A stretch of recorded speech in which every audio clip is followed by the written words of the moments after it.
Bonjour et bienvenue à la 5e séance de l'explication des textes du livre scolaire du nouveau 9e année de l'enseignement de base.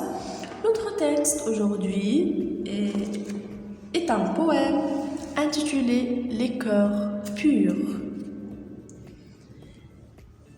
Les cœurs purs. Ils ne sont pas encore amis des notaires et des notables. Ils ne sont pas encore admis à dîner le soir à leur table. Ils ne sont pas encore polis comme papa le fut toujours. Ils ne sont pas encore salis par les combines au jour le jour. On leur dit que ça viendra et bien sûr, ils ne croient pas les cœurs purs.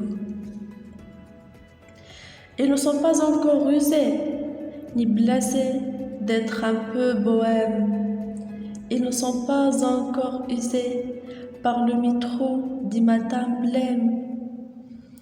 Ils ne sont pas encore conscrits, bien qu'ils soient souvent engagés.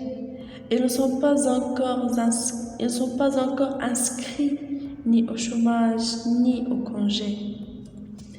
Mais on leur dit que ça viendra et bien sûr, ils ne croient pas les cœurs purs. Ils ne sont pas encore lassés d'écouter chanter leur idole. Ils ne sont pas encore blessés par le temps qui tend nous désole. Ils chantent des sons sur un banc. Ils n'ont pas honte de la rue. Ils ne sont pas encore perdants. Ils ne sont pas encore perdus. Mais on leur dit que ça viendra. Moi, bien sûr, je souhaite au bas que ça dure, les cœurs purs. Un poème du poète Jean-Roger Comesson, qui est un poète du XXe siècle. Je vous conseille toujours de relire le texte pour le comprendre bien et surtout que c'est un poème qu'il est un peu plus difficile que le texte dans sa compréhension. Je vous conseille de relire et d'expliquer les mots difficiles, d'accord, pour bien comprendre le texte. Alors nous allons commencer aujourd'hui notre poème. Les cœurs purs.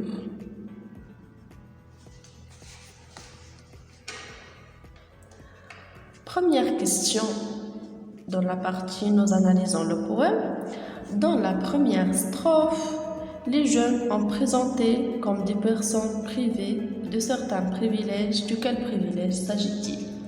Alors, avant de répondre aux questions d'analyse, je vous conseille toujours d'apprendre à représenter un poème. D'accord?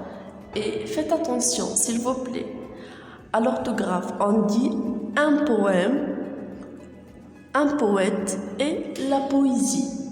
Une poésie non féminin, un poème non masculin et un poète. D'accord? On va dire dans la description de poème, ce poème est composé de 9 strophes. C'est ça la strophe. C'est ça la strophe, d'accord? Toujours il y a un blanc entre les strophes pour que nous puissions connaître nos strophes. Et bien sûr, connaître le nombre des strophes, 1, 2, 3, 4, 5, 6, 7, 8 et 9. D'accord? Les strophes ne sont pas longues, elles sont composées de 4 vers. Chaque strophe est composée de 4 vers, sauf la dernière strophe. Chaque strophe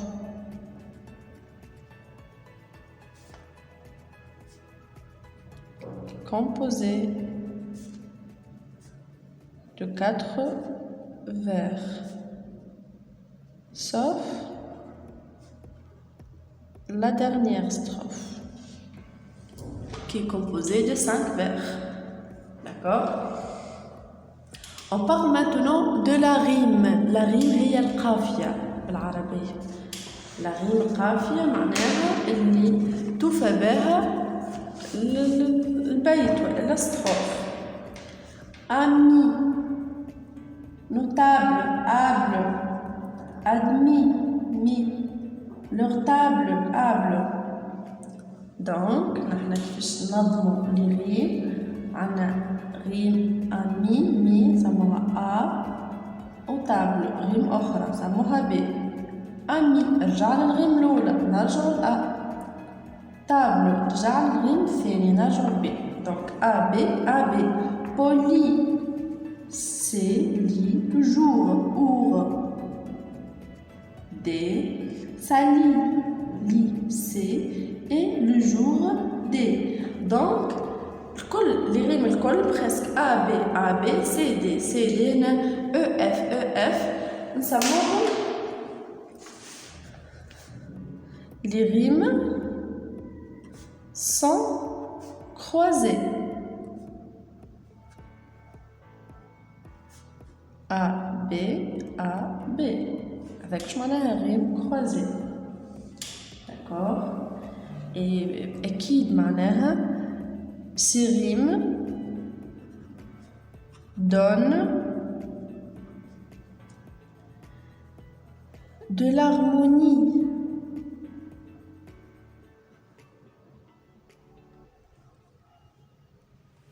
Au vers. الريم هذوما يعطوا une harmonie musicale les vers A, B, A, B, ami, able, admis, table, etc. Maintenant, nous allons compter le mètre.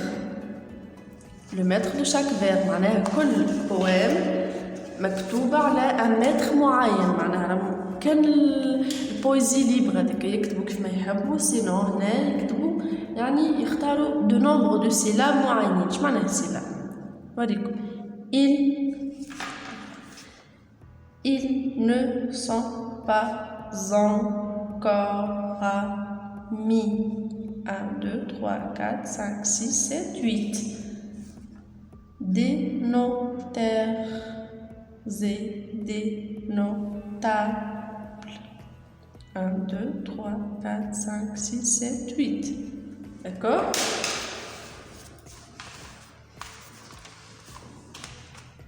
Chaque vers est composé de 8 syllabes. هذوكم اسمه syllabes. Ils ne sont مش كل حرف ولا كل كلمة لا بالنطق. مثلا هنا عندنا pas encore, ils ne sont pas en. هذه تتحسب syllabe. encore. d'accord. بالنطق نتاعها هنا نسموها البيت سيلاب سموه poème en octosyllabe. هذا اسم تاع متر octosyllabe. Essayez d'apprendre à représenter le poème. هنا من برا نحن on représente le poème, le mètre, les rimes, les strophes, l'ordre des strophes, etc. D'accord? Maintenant, نمشو للcompréhension, l'analyse par le poème. Alors, première question.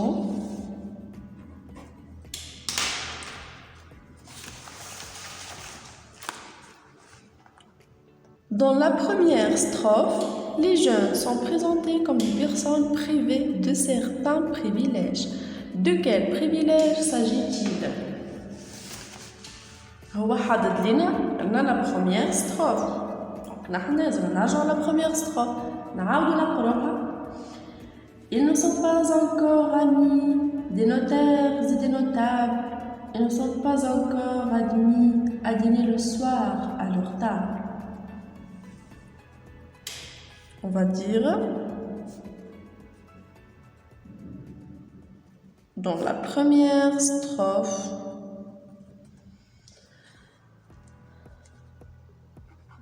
le poète peint les jeunes comme privés de grandes notions, notamment surtout, notamment l'amitié.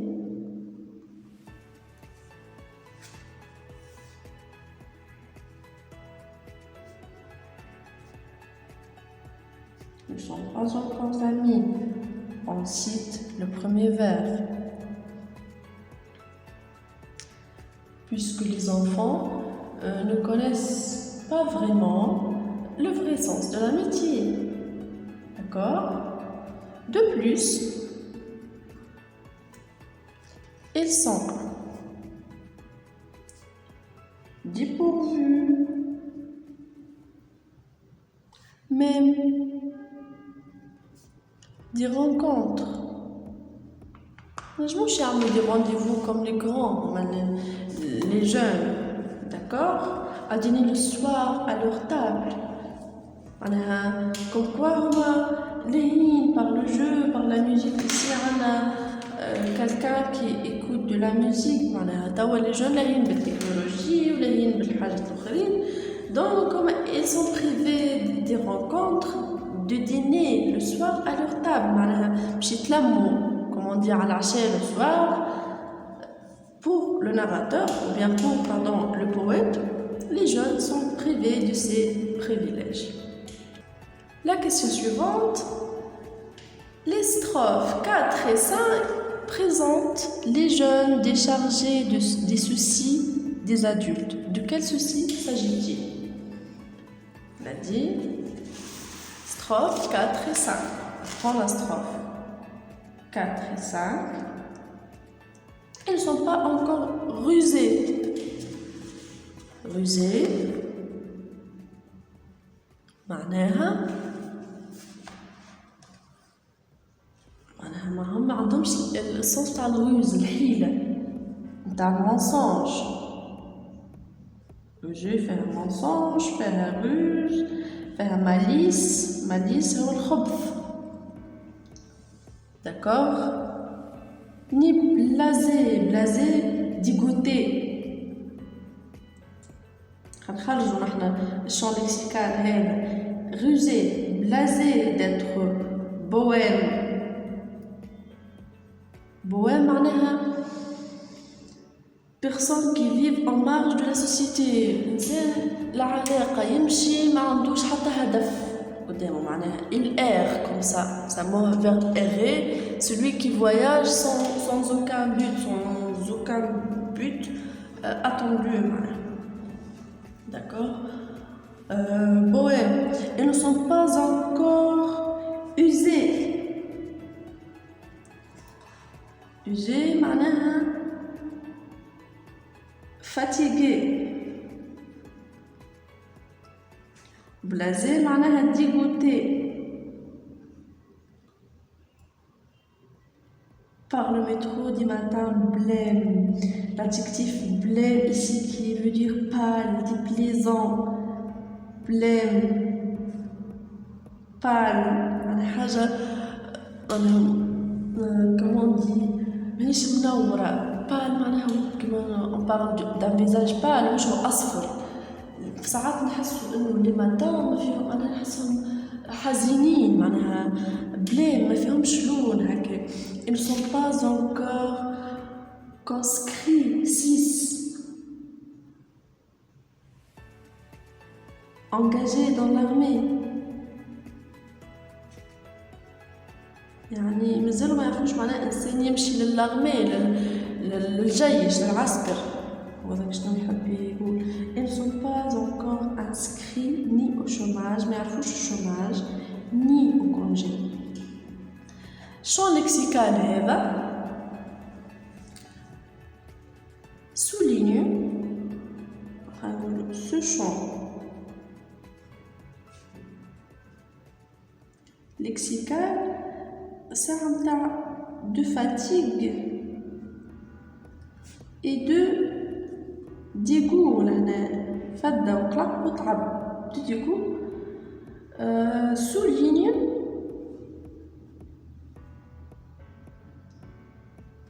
quelques soucis de la vie quotidienne.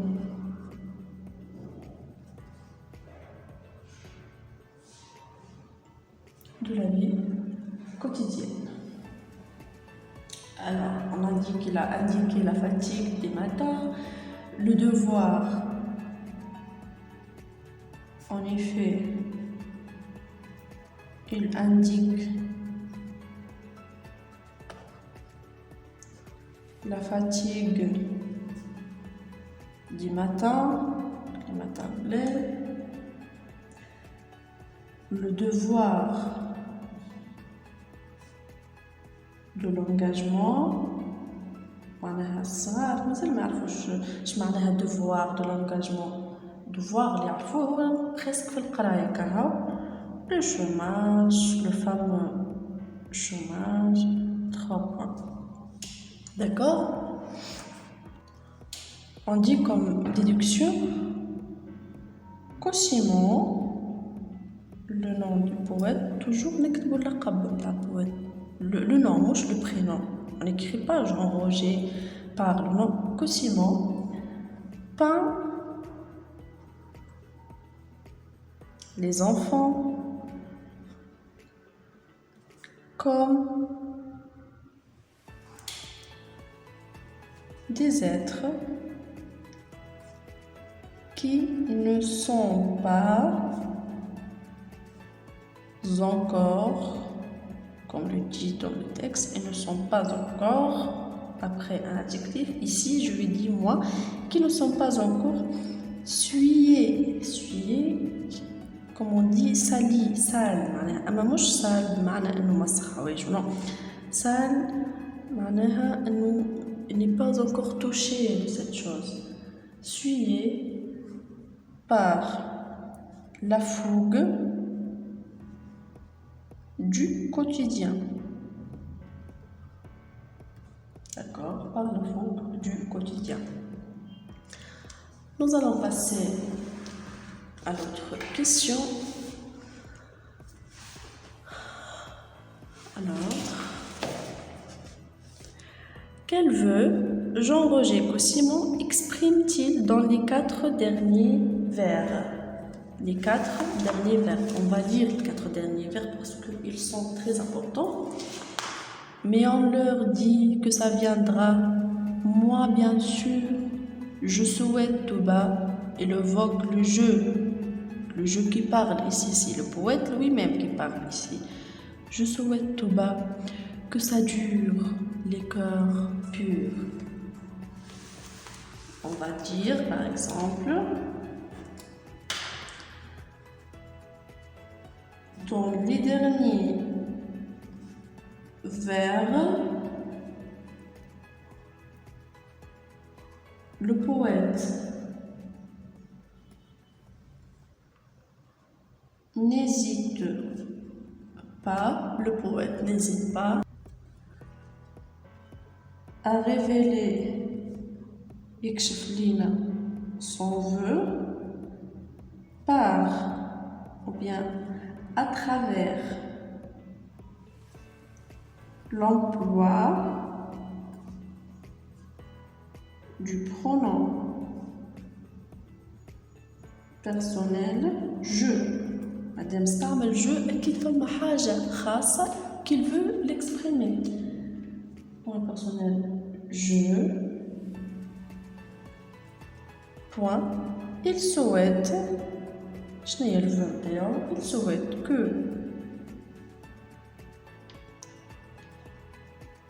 les privilèges des jeunes tels que, je le privilège du jeûne, tels que la candeur, synonyme d'innocence, la candeur, la virginité de l'esprit نتاعهم vierge, نظيف من الأفكار معناها نتاع الكبار.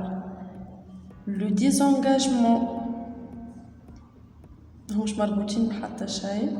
Désengagement et la liberté, surtout la liberté, je veux l'écrire avec grand L, la liberté, الحرية نتاعهم صغار أحرار ما عندهمش دي rendez-vous, ما عندهمش des engagements, et la liberté ne soit pas éphémère.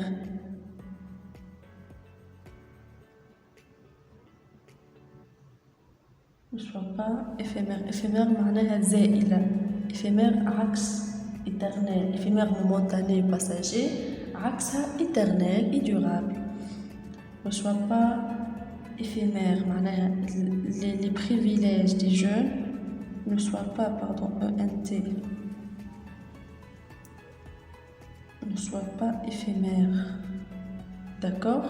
C'est le vœu du poète. On peut citer aussi je souhaite, le verbe souhaiter. Point. Alors, notre poème est vraiment touchant. C'est un très beau poème qui peint les enfants, qui peint le paradis perdu, comme l'appellent quelques-uns, paradis perdu, al-Jannah li khsirnaha, اللي هي l'enfance vraiment, et les cœurs purs des enfants. Voilà, un titre mahouche antiphrase comme quelques autres titres, non, c'est vraiment une métaphore, ma métaphore صحيحة, les cœurs purs, قلب نقي ونظيف, etc.